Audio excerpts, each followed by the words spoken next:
voit les prix Nobel et les savants qui feraient trécir voyager dans le temps, arbore sa pilosité suppucale et pense en dehors du bocal. Qui sait expliquer ce qu'est la radiation? Contacte-t-on pour poser une question? Le professeur Moustache. Cher prof, je m'appelle Marie-Françoise, mère de 6 ados qui servent à rien. Pourquoi sont-ils si mous? C'est vrai que les adolescents suscitent moins d'indulgence que les enfants. Aïe! Entre l'enfance et l'adolescence, il y a la puberté, avec son lot de changements. Et le premier, qui n'est pas des moindres, c'est le pic de croissance. Alors que jusqu'à 6 ans, les filles et les garçons ont des tailles et des poids identiques, à partir de 10 ans chez les filles et 12 ans chez les garçons, c'est l'explosion. Tous deux vont grandir de 25 cm en quelques années, mais pas de la même façon. À 10 ans, les jambes de la fille poussent. Puis, à 14, c'est la colonne vertébrale qui grandit. Enfin, jusqu'à 18 ans, c'est le pelvis qui s'élargit. Chez le garçon, il ne se passe pas grand-chose entre 8 et 10 ans. Mais à 12 ans, ce sont ses mains et ses pieds qui grandissent en premier, puis les jambes, le dos et enfin le nez et les oreilles se développent. La zone du cerveau censée contrôler les mouvements de toutes ces parties du corps qui poussent pendant l'adolescence, c'est le cervelet. Monde de merde! Pendant les premières années, le cervelet gérait le corps de l'enfant. Et c'était fastoche. Direction assistée, endurance optimale, souplesse au top. Bref, le cervelet était rodé. Et là, tout d'un coup, sans prévenir, bam! Pic de croissance. Hein? C'est comme s'il passait du jour au lendemain d'un jeu d'arcade à un cockpit de la NASA. Et c'est pour ça qu'à ce stade, l'ado est maladroit, mou et désordonné. Gentillo, vous avez la grâce d'une brique. 5 sur 20. C'est pas de sa faute, c'est son cervelet qui ne sait plus où est son nouveau centre de gravité. Du nerf, Moustache! Les muscles aussi ont un temps de retard. L'adolescent manque alors de tonus et s'affale. Ah! Mais attention! Pas n'importe comment, il le fait selon un angle de 127 degrés, que ce soit assis sur une chaise, un canapé, voire une boule de démolition. 127 degrés, c'est justement le nombre d'or pour l'angle des dossiers de chaise de kiné, la position naturelle du spationaute en apesanteur. Moi, j'ai le droit! J'ai eu mon bac! L'angle des sièges en glace à faire. Moi, j'ai le droit. Je suis riche. Oh, Moustache!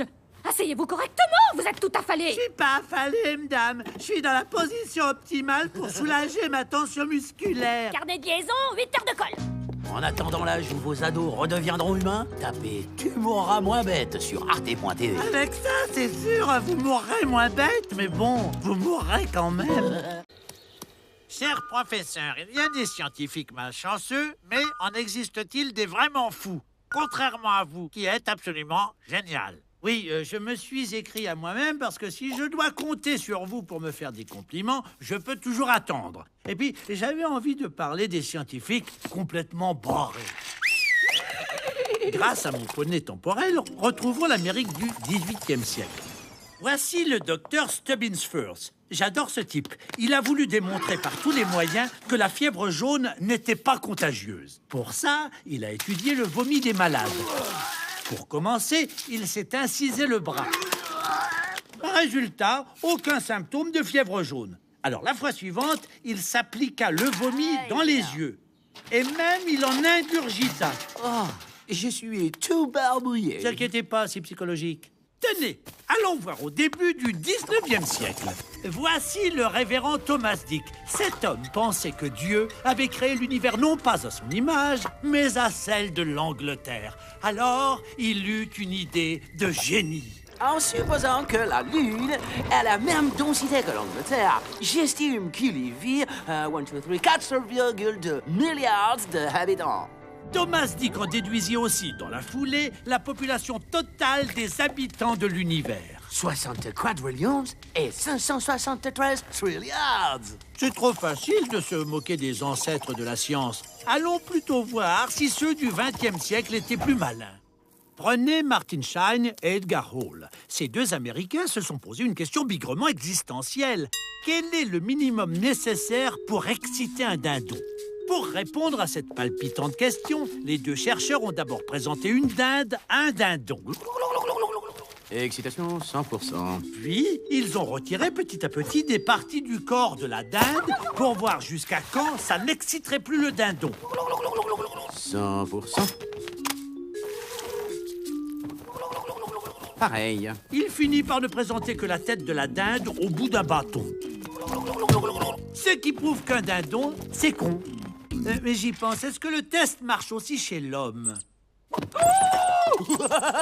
Nichon, néné, tété. Vous saurez bien aussi parler de Luther Barr, qui étudia le rôle bénéfique de la marche arrière sur la santé. Mais Au lieu de vous prendre pour des apprentis sorciers, tapez Tu mourras moins bête sur arte.tv.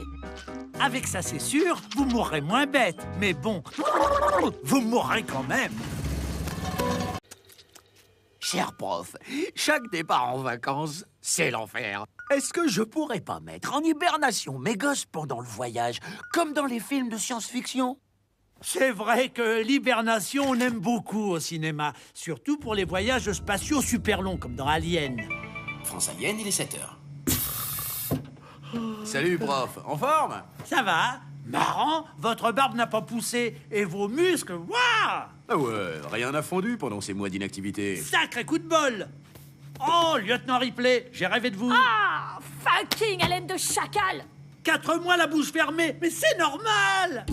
Les avantages de faire hiberner les astronautes lors d'un très long voyage, par exemple, c'est d'éviter l'ennui, la déprime, les disputes. Hé, arrête! C'est nos dernières réserves. M'en fous, je m'ennuie, et en plus, je pue de la bouche. Je vais te faire la peau! Oh, qu'est-ce que vous faites, les gars? Il a bouffé toutes les chips. Accumuler de la nourriture pour hiberner, c'est pourtant une bonne idée, puisque c'est ce que font certains animaux avant de se terrer plusieurs mois. Imaginez la même chose pour les humains. Une personne de 90 kilos voulant stocker de la graisse avant hibernation devra ingérer 90 kilos de gras pur. Sinon, elle mourra de faim. Un petit pas pour l'homme, mais un gros tas pour l'humanité. Dans ce cas, le surpoids poserait quelques petits problèmes techniques. Ça ferme pas.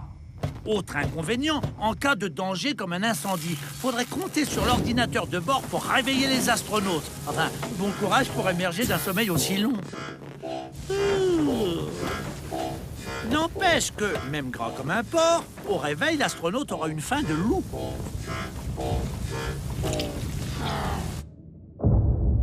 Vous savez quoi? Ce qu'il faudrait pour endormir nos astronautes, c'est une bonne transfusion de sang d'ours ou d'écureuil, car les animaux qui hibernent ont dans leur sang une molécule spéciale qui ralentit leur métabolisme et les plonge en hibernation. L'hibernation des grands blessés permettrait de ralentir leur métabolisme et donc de réduire leur hémorragie. Lieutenant Ripley, vous êtes blessé, vous saignez. C'est du sang d'alien! Ah, c'est comme du venin, bougez pas, je vais vous sucer la plaie. Me touchez pas! Hibernez-moi plutôt! L'homme à l'hélène, je vais bien veiller sur toi. Non. Plutôt que de prendre n'importe quel prétexte pour draguer. Tapez plutôt, tu mourras moins bête sur arte.tv. Oui, parfaitement. Avec ça, c'est sûr, vous mourrez moins bête. Mais bon, vous mourrez quand même. Cher prof, si l'homme descend du singe, pourquoi sa vie sexuelle n'est-elle pas aussi libérée? Il a raison. Sauf que moi, j'aimerais pas faire ça au public. Chez les singes, quand ils sont open, ça se voit tout de suite. Surtout chez les femelles.